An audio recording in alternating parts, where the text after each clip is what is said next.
আপনি আপনি কিছু এইভাবে মনে করেন না যে একটা কিছু করব, আমি একটা সফল হতে যাব, আমি কিভাবে শিখব, কিভাবে শুরু করব, কিভাবে একজন এক্সপার্ট মানুষ হব। এইরকমভাবে আপনার মনের মধ্যে কি হয় যে আমি কিভাবে এক্সপার্ট মানুষ হব, কিভাবে এক্সট্রাঅর্ডিনারি হব, কিভাবে বুদ্ধিমান হব? তাহলে আমি একটা দারুণ কথা বলবো, আপনি খুব শুনেন, মন দিয়ে শুনবেন। সেটা হচ্ছে যে আপনি যে কমফোর্ট জোনে আছেন সেই কমফোর্ট জোন থেকে আপনি চলে আসুন।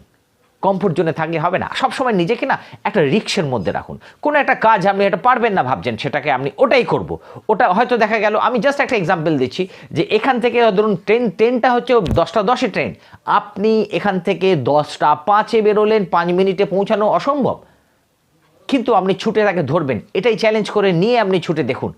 এই রকমভাবে নিজেকে কমফোর্ট জোন থেকে বার করে রাখুন, দেন প্রত্যেকটা মুহূর্ত আপনাকে এক্সট্রাঅর্ডিনারি বানিয়ে দেবে, আপনাকে লড়তে শেখাবে। এটা আমার স্থির বিশ্বাস, করে দেখতে পারেন।